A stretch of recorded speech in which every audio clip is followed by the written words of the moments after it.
tëralin bu bees yi aar suñuy constitution la paix civile au Sénégal Yewwi mooy sa mission Yewwi Askan Wi injustice lay xeex ak élection locale yi bu kenn tiit day jeex sàmm suñuy àq ak yelleef wareef ci ku mu doon Sénégal ñi la mérité jàmmi réew mi lu koy dooleel mooy Yewwi buum bi ñu yeew suñu baax ñun am nañ seetlu ni askan wi yàgg nañ ko xeex nañ jubal li dëngal suñu réew teg gouvernance bu leer mooy saxal état de droit yi ci anam bu sell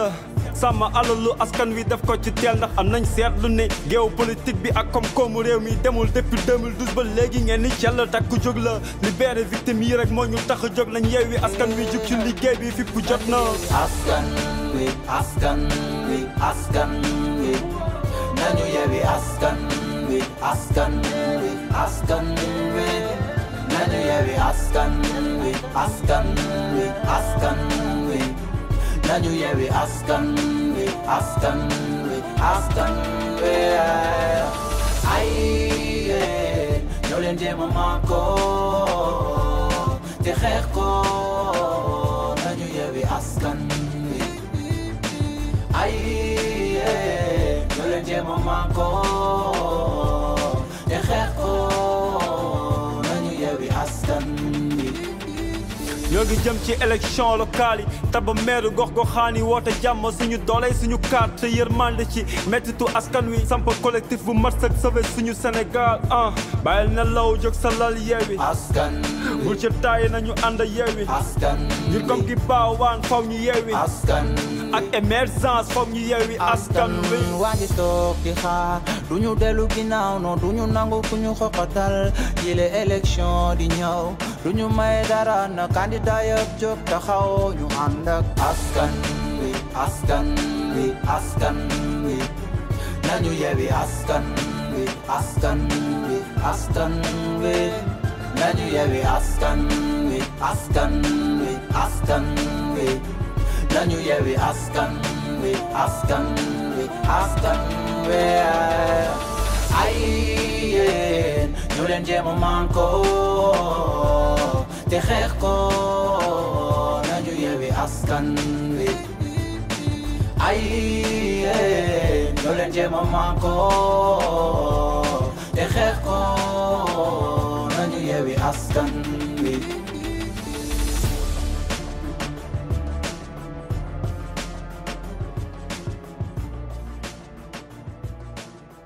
nañu fi fanaan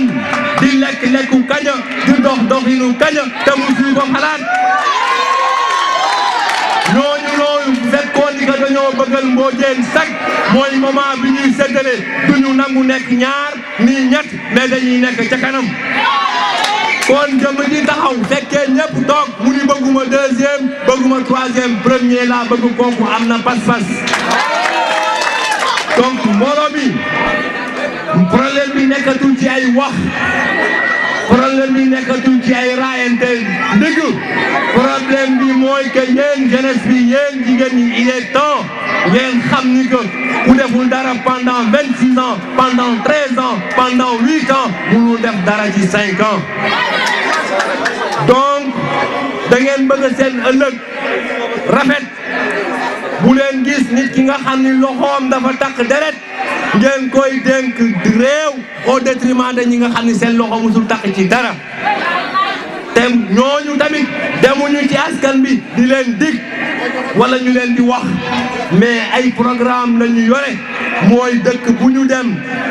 problème yañ fay gis xam nañu nan la ñu koy saafara xam nañu fan la ñuy jaar ba lijjanti problème yooyu jama commune bi fépp ay metti muy mag muy ndaw muy jigéen jeunesse bi tey jii dëkk boo dem boo wàññee juróom ñoo fay liggéey juróom benn yëpp ci nooteel la ñu nekk te loolu noonu tey jii boo leen bëggee mu dañ am leen seen fula am seen fayda ngeen xam ni que solution bi mi ngi si seen i loxo mooy la coalition Yewwi Askan Wi te coalition Yewwi Askan boobu du benn parti moo ko composé daanaka mën naa wax janvier yàlla na ñu yàlla defal bu boobaa le 23 janvier caravane bi day nekk caravane ci commune bi yëpp ñu yendoo ko fanaanoo ko ba fajar di fêter victoire monsieur le maire Ibrahima Mbodj yàlla na ko yàlla defal. loolu nag pour mu possible ñun ñi nañu waxante dëgg ku ci nekk bu mu xeeb li nga mën a def même bu fekkee 3 personnes nga mën a convaincre ñu wooteel Yewwi Askan Wi na nga si góorgóorlu xam si sa tànk tubéy c'est possible cette fois-ci c'est possible que changement bi am ndax zone bi li ñuy wax yëpp ñaari candidat rek ñoo fi am ñi nga xamante ne ñoo bëgg ñu continuer di Yewwi Askan Wi ak ñi ànd ak Ibrahima Mbodj bëgg ñu Yewwi Askan Wi mbokk yi kan ngeen war a àndal kon yaakaar naa kii Yewwi Askan Wi ngeen àndal kon maa ngi bëgg a gàttal balaa may guddal loolu ndax bari nañu bëgg wax te prévoir duñ ko woon maa ngi leen di wax rek yéen waa Mbodiène na ngeen xam ni incha allah victoire dina am te bu leen si am gàcce si victoire bi xëy résultat yi génn Ibrahima Mbodj nekk maire ba pare yéen ngeen xool seen résultat xeeb seen bopp loolu lu ñaaw la kon góorgóorlu leen ngeen xam ni bay si sa weewu tànk góorgóorlu leen ngeen voté ngeen jël carte yi ngeen dugal ko si biir urne bi ndax Ibrahima Mbodj gagné d'abord fii si Mbodiène gagné si commune bi yëpp incha allah nekk maire maa ngi leen di gërëm ñëpp ñu ngi leen di gërëm bu baax di leen jaajëfal amuñu seen fay ñu ngi nuyu tamit ñi toog si tribune bi ñëpp ñi nga xam ni sunu pap lanu ñii sunuy mag lanu ñii sunuy nijaay lanu ñii samay rakk lanu ñu ngi nuyu bépp yaay bu fi toog si kaw tribune bi ndax képp ku fi baax rek jigéen mooy sa yaay ñu ngi nuyu jiyaay yi di nuyu rakka yi di nuyu ñu fi teew ñëpp ñu ngi leen di xamal yéen waa commune bu Diama 5 zones yëpp ay gor rek ngeen seen ni ñu toog si kaw tribune bi ay nit ñu am dignité am ngor rek ñoo toog si kaw tribune bi ndax lu tax ma leen di wax loolu mooy góor ñi ngeen fi seen ak jigéen ñi ngeen fi seen ay bañkat kese ñoo fi toog ñoo xam ni dafa am lu nu yaakaar am lu nu bëgg seen commune bu Diama di 5 zones yi bàyyi leen xel lii ma leen di wax ñun duñu wax lu dul dëgg gis ngeen tàkk gañ ñi ëpp moyen si Yewwi Askan Wi dëkkunu tàkk gañ maa ngi leen koy wax ngeen bàyyi xel loolu ñun dañuy def rek li nu mën mais ñu nu ëpp moyen si Yewwi Askan bi dëkkunu tàkk gañ ñu ngi si yeneen zones yi ay biir mbundoom yàllaar yeneen dëkk yëpp bu ma xamee rek bu ma waxee rek ñëpp ñi ma àndal xam nañu bon donc ngeen xam ni mbiru sunu boroom la lu mu indi mu tudd Yewwi Askan Wi ay imaam rek a kalal ay ñu am dignité ñu am ngor rek a kalal donc nag léegi këltoom daf ko wax lu am solo ñi doon dajante sax xëy na ñoo dal ci kaw ñi doon nelaw far ñu yeewu bon donc ku fi nekk war nga yeewu xam ngeen nag coono yi ngeen di daj ñun ñii moom la ñuy daj lu tax ñu koy daj mooy dañu am lu nu yaakaar am lu nu bëgg sunu commune bu Diama muy 5 zones yi ba bii nga ci mujjee du nu tëdd lu dul 4 heures du matin ngeen bàyyi xel loolu dëkk yu nuy romb ñëpp nee nañu selo ñëpp tëddanu te kii mujj tëdd ci jigéen ñi wala ñii mujj tëdd ci góor ñi mi ngi nii sunu ginnaaw muy ñoom këltoom ñii ngeen di seen ak ñoom Ami Gay ñi ñooy jigéen ñi mujj tëdd bon ngeen xam ne am na lu leen ko jaral ku ci nekk surtout këltoom moo ci gën mettile moom mi ngi dëkk ba mag bis buy réunion ci ba bërk bi ñu nga la réunion ba 4 heures du matin ngeen xam ne loolu lu sérieux la ngeen bàyyi ko xel xam ne li fi nekk mooy changement doomu aadama yi kenn mën leen jënd dañ leen di jéem a nax rek mais nax ci boppam am na fu muy yem bu ngeen jógee jël leen seen carte yi man du ma wax Ibulaay lu tax du ma wax ne Ibulaay la Ibulaay dafa am ñu nekk ci ginnaawam ñu ko boot muy ñi dëkk ci tàkk gañ muy ñi dëkk ci commune bu Diama ci 5 zones yëpp bon mbir mi mooy ay loxo yu booloo la pour bëgg a Yewwi Askan Wi yéen waa Mbodiène am ngeen sas bu rëy am na ko ko fi wax léegi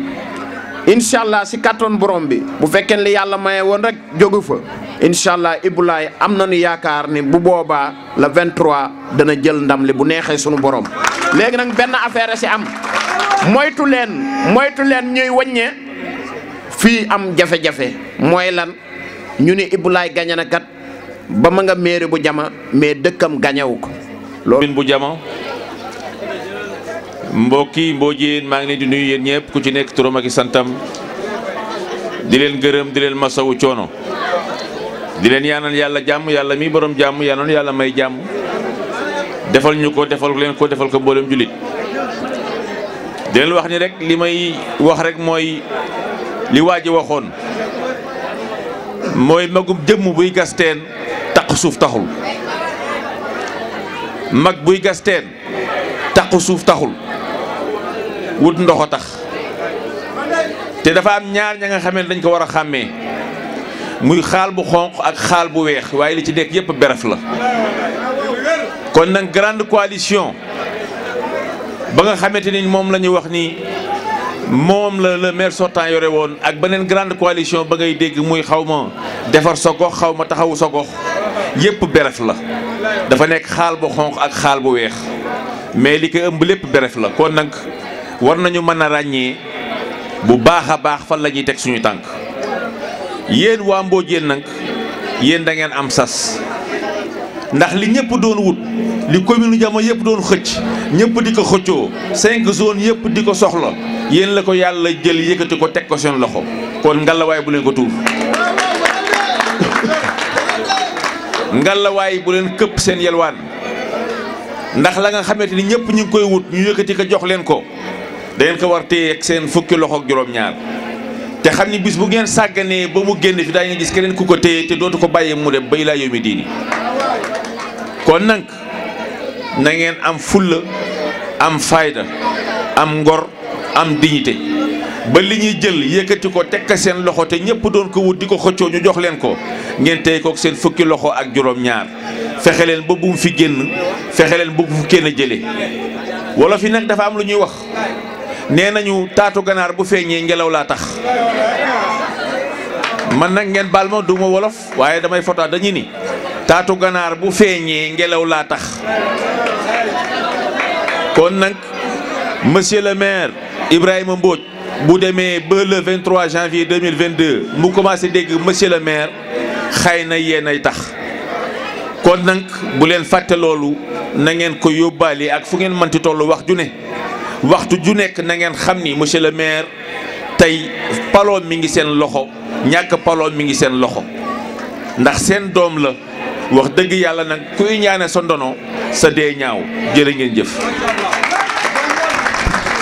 camp bi fi ne muy Benno Bokk Yaakaar li ñu koy laaj nag mooy bilan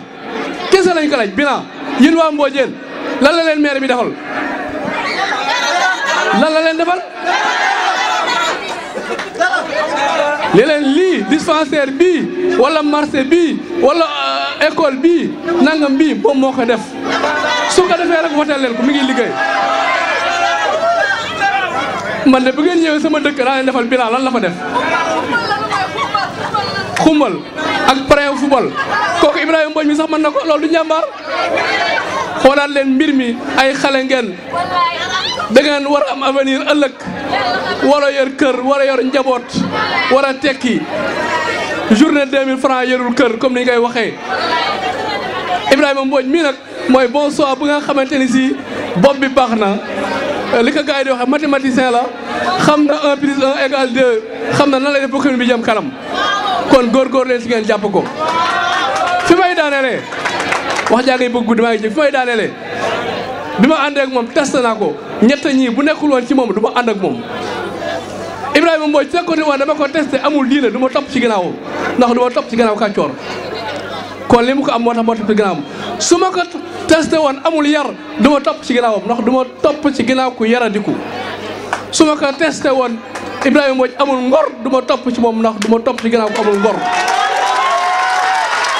asalaamaaleykum wa rahmatullah mbokki Mbodiène ñoo ngi leen di nuyu di leen jaajëfal par rapport ak accueil bi ngeen ñu accueillir ak aussi tamit patience bi ngeen am pour toog waxtu yi yëpp di jaajëfal aussi tamit délégation bi nga xamante ni moom la monsieur le maire àndal di leen remercier ci turu Yewwi Askan bi xam naa bu delloo ci li nga xamante ni mooy coalition Yewwi Askan bi côté boobu rek laay brosser kon ko guddi na ma jox monsieur le maire parce que nit ñi ñoo ngi xaar kàddoom donc dafa nekk coalition boo xamante ni du coalition bu ndaw ki ko doon présenté ñëw na ci parce que mën na ni double coalition la parce que dafa am beneen coalition boo xamante ni dafa bàyyi candidature am ñëw fekk ci ki nga xamante ni mooy monsieur Ibrahima Mbodj par rapport ak engagement bi mu am ci commune bu Diama mais aussi tamit acteur de développement bi mu doon muy monsieur Baba Fall ñu rafetlu aussi tamit action boobu mu def di ñaan li tax xelam dal ak daj ba mu ñëw ci coalition Yewwi Askan bi yàlla bu yàlla tas yaakaar di remercier aussi tamit mënoon na teew mais dafa fekk mu nekk si ay xat-xat muy opérateur économique bu mag fii si commune bu Diama ñu gënee ko min si Mamadou Moussa Wuld tey teewul ak ñeneen responsable yi nga xamante ni comme Aliou Diak bu Grand Parti soin bu Diop bu taxaw Sénégal ak ñeneen donc ñu leen di jaajëfal par rapport ak liggéey bi nga xamante ni songoon nañ ko ba mu agsi fii mu agsi li may faral di wax nag Yewwi Askan bi amul parfois li nga xamante ni mooy yenn mbumbaay yi wala xumbaay yi parce que dafa am lu ñuy prôné mooy diisoog ak askan bi parce que dafa jot ñu conscientiser aussi tamit la population parce que il est temps 26 ans presque 27 ans même équipe même groupement ñu bëgg ñu téye di ñu pim pom ba kañ donc nag yaakaar naa Yewwi Askan bi dafa ñëw si waxtoom coalition Yewwi Askan bi nag li may wax rek dafa am base boo xamante ni moom moo ko ŋànk parce que 16 boo gis day am tànk ñeenti tànkam nag mën na ni ñeenti piliers yi boo koy tënk tey mën nga ko tënk si visa monsieur le maire dina si ñëw te nit ki boo koy yeewee doo koy yeewi bàyyi ko mu dem ñun ñëpp nañ tënk est-ce que dañuy yeewee ko rek tasaaroo mais il faut que ñu am ku ñu orienté il faut que ñu am vision te vision boobu ak orientation boobu si monsieur Ibrahima Mbodj nañ ko yaakaaree donc solution bi ñuy xaar moo ñu ko war a indil.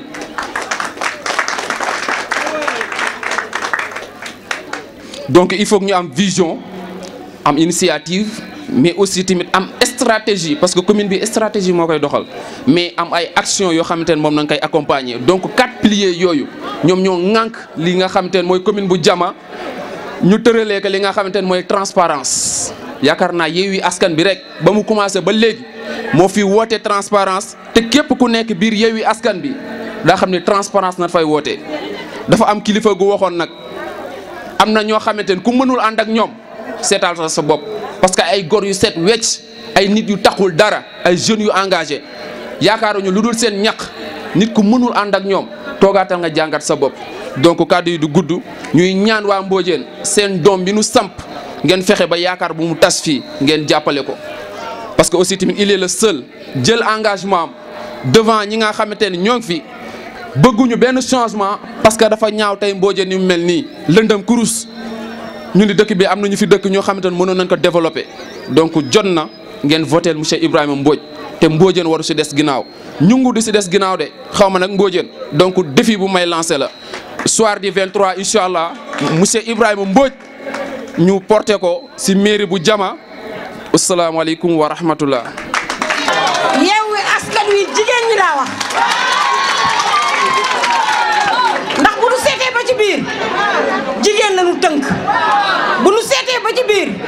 jigéen ñi la nu yeew kon ñooñu ñoo yeeyoo yeewi gi kon sunu kàddu ci ñoom rek lay jóglu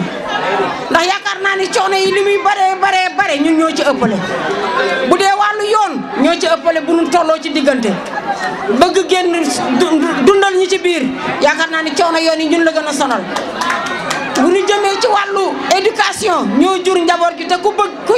kuy jigéen ñaan nga yàlla sa njaboot gimmi tekki ñu ni kat diw kat liggéey na kër baay kon yaakaar naa ni coono yooyu bu ñu waxee wàllu santé wax wàllu éducation wax wàllu yoon rek tënk nañu jigéen ci benn kàddu ma bëgg nag sama mbokk jigéen yi ñu yeewu bu baax a baax a baax ndax naxaate bi bare na lool dox ci maayinu gaay yi it bare na lool ni ko sama morom mbokk jeunes yi di waxe dox ci maayin bare na lool et c'est la période may ñaax di jàjj sama moroomu jigéen yi ñu yeewu waxuma Mbodiène waxuma Tàkk Gañ waxuma commune de Diama Sénégal laa wax boo ko wëree këpp xam ni ña doon nelaw ña doon dajant ñoo dal sa seen kaw ñëpp yeewoo ndoon kenn nelawatul rawatina jamono ji nu toll changement dafa jot te liñ ko war changer am nañu opportunité bi kon opportunité bi nu am buñ ko sànq buñ ko yàkkamti buñ ci def dara nan ko ànd jiital sunu ngor jiital sunu jom dëkk bi metti na dëkk bi di tar na kenn du ko wax kenn kon kun fi jox junni lekkal kun fi jox ñaari junni lekkal mais attention kun fi dëkk financement tiital tiital lool jamono nag metti na ñun jigéen ñi amuñu ci lu yëngu lu dul usines yi nga xam ne ñoo fi nekk sur place njiit gu bon tax ñu duñu exploité ñuy xëy 6 heures du matin di wàcc 7 heures ci ngoon njiit gu bon dong moo ko waral ba tax na métit yooyu di dox ba fu la fëggee wax la ni la financement xew na dañ lay indil financement nga far ka yàkkamti te financement boobu mu nar jur sa musiba ëllëg ndax dañuy ñëw récupérer sa carte d'identité photocopier ko légaliser ko yóbbu déposer ci banque ci biir banque déposé boobu ñu retiré xaalis ba ca banque ba ñëw indil la ko jox la ko mais carte d'identité kan moo fa nekk kii la ko indil wala yow mi si fa sa carte d'identité nekk attendez-vous à 1 ou 2 mois banque ba ñëw gàddu la nga yoroon as néew di nga xeeb ba gàdduwaale la yow yóbbu sama mbokk jigéen ñi yeewu leen yeewu jot na gis nga dama koy faral toujours di ko wax te lu ma gëm la ñun ñooy fanaanoo kilifa yi laa wax ñun ñooy fanaanoo kilifa yi bu nu xëyee suba ñun ñooy sëgg ci njaboot gi ñoo leen di tette nanu fanaan ci nopp kilifa yi bu kenn ku ci nekk xam nga nooy toje sa bopp janax sunu xëyee suba ñu yendu ci nopp njaboot gi la vraie clé du changement c'est avec monsieur Ibrahima Mbodj jeune bu dévoué yaakaar naa ne du tay yéen a ma ko gën a xam yéen ñu dëkk ak moom fii Mbodj jël dëkk ak moom ci tàkk gay yéen a ma gën a xam ni c'est un vrai acteur de développement ndax ki commencé ci benn di jóg di suuxat ba toll fii ki la jox ndékki wala Njaay nee na ki la jox ndékki bu la déggee añ war nga gëm ni sax dangay reer a'uuzu billahi mina sheytaani rajim bismillahi rahmaani rahim gannaaw bi nu sante yàlla julli ci yonente bi sallallahu alayhi wa sallam ñu ngi sant sunu ñaari waajur di gërëm chef de village bu Mbodiène di ko ñaanal gudd fan ak wérle di ñaanal aussi imam yàlla bàyyi ko ci sunu kanam ba ci kanam a kanam moom tamit di sant waa Mbodiène gi yëpp di leen gërëm amuñu seen fay yaakaar naa wolof Njaay dafa ni nekk ci xef yi nekk ci xol yi moom moo ko gën te yaakaar naa ni tey waa Mbodiène wan nan ma ni man maa ngi seen biiri xol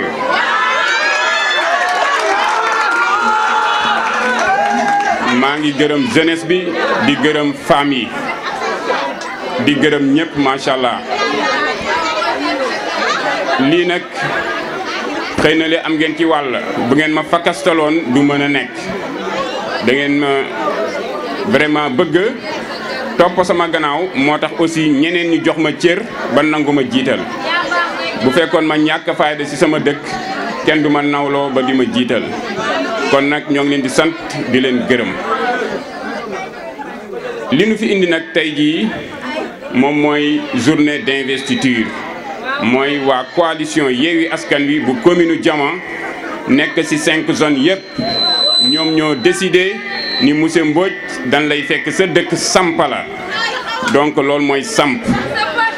te samp boobu yàlla na ko yàlla barkeel de sorte que au soir du 23 janvier 2022 ñu jël ndam li bu boobaa nag ci la ñuy door a am sas parce que sas wi moom mooy ñu Yewwi Askan Wi te incha allah sunu bëgg-bëgg la am nañ ci vision am nañ ci ay initiative am nañ ci ay stratégie muy ay pexe te fas yéene nañ ci def ay action ba incha allah commune Diama yépp toutes les 5 zones toutes les communautés ñu mën a gis seen bopp ci ñun ni ñu nar a doxalee commune bi kooku moom ñu ngi koy ñaan yàlla bu baax a baax commune bi ñun ñëpp ñun ñoo ko bokk te dafa bokk ci li ñuy tuddee la décentralisation ñu bokk Sénégal ñun ñëpp am président bu ko jiitee di doxal ak nu mu ko mënee ñu am nag ay compétences yoo xamante ni dañu ni président kat moom mënu ko doxalal boppam parce que compétence yooyu dafa laaj askan wi ñu jege leen càmbar seeni jafe-jafe diisoo ak ñoom pour mën a saafara seeni soxla looloo tax président de la république mënul saafara aajo yooyu ñu ni nag dañu koy décentraliser mooy dañu koy wàccee ci goxaat yi ci compétence yooyu juróom-ñeent la wàllum éducation ci la bokk wàllum santé ci la bokk wàllum foncier muy suuf si domanial ci la bokk wàllu environnement ci la bokk wàllu jeunesse ci la bokk ak sport wàllu culture ci la bokk wàllu aménagement du territoire ci la bokk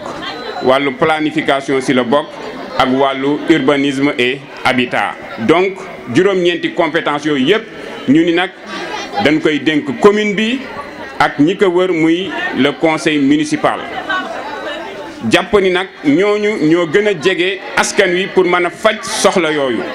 mais tey bi ñu wëree commune bi ba mu daj dañoo gis ni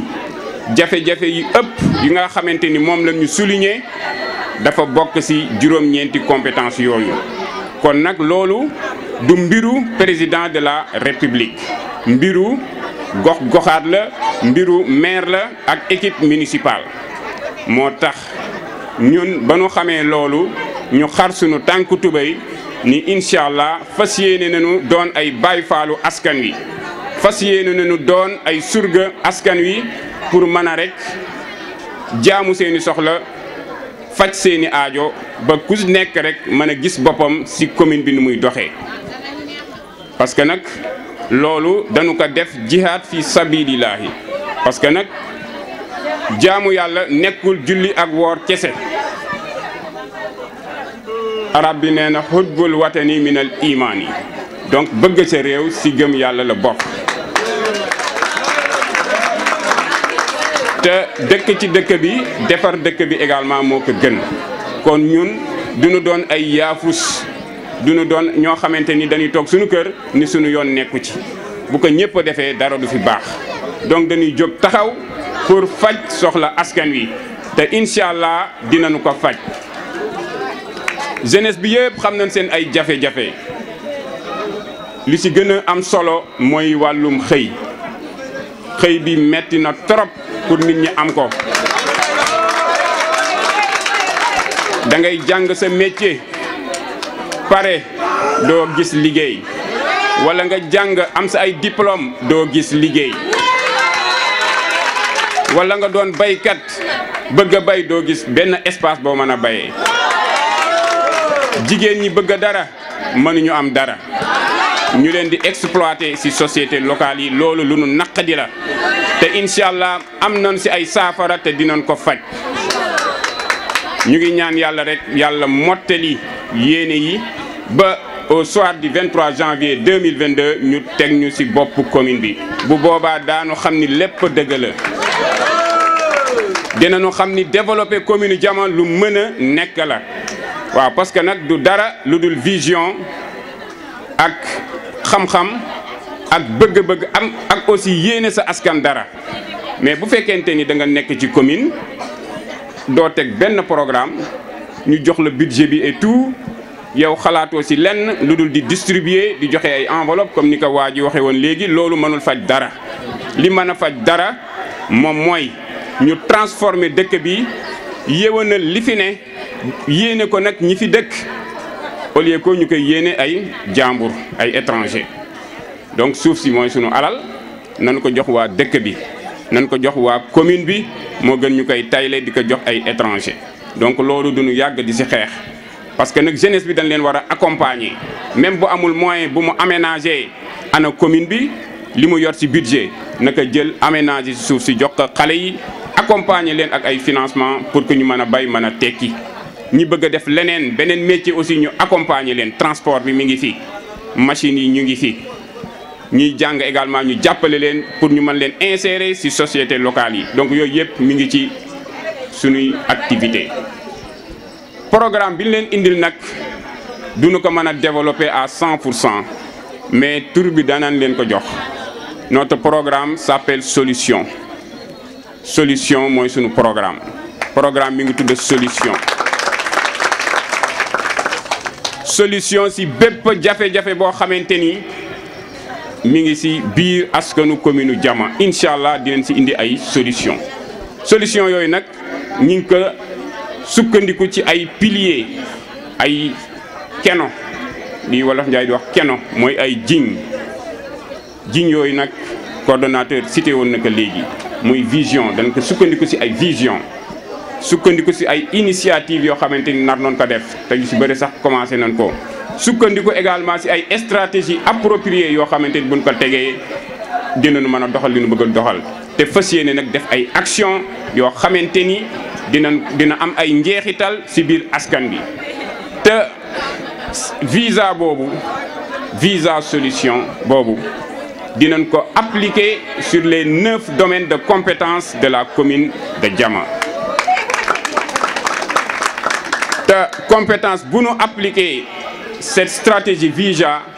visa solution bu boobaa daanu am ay solution si jafe-jafe askan wi kon gars yi nee nañu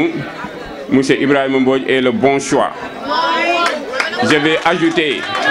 loolu binduma ko de gars yi ñoom ñoo ko bind nee nañu monsieur Ibrahima Mbodj est le bon choix dama si yokk ni c'est le bon choix mais également c'est la solution donc il faut qu'on aille vers la solution donc bu nu tegee solution rek solution ñëw ñu faj soxla askan wi waaw du nu jeexal nag te gërëmunu vraiment ñi nga xamante ni ñoom ñoo surseoir seen ay ambition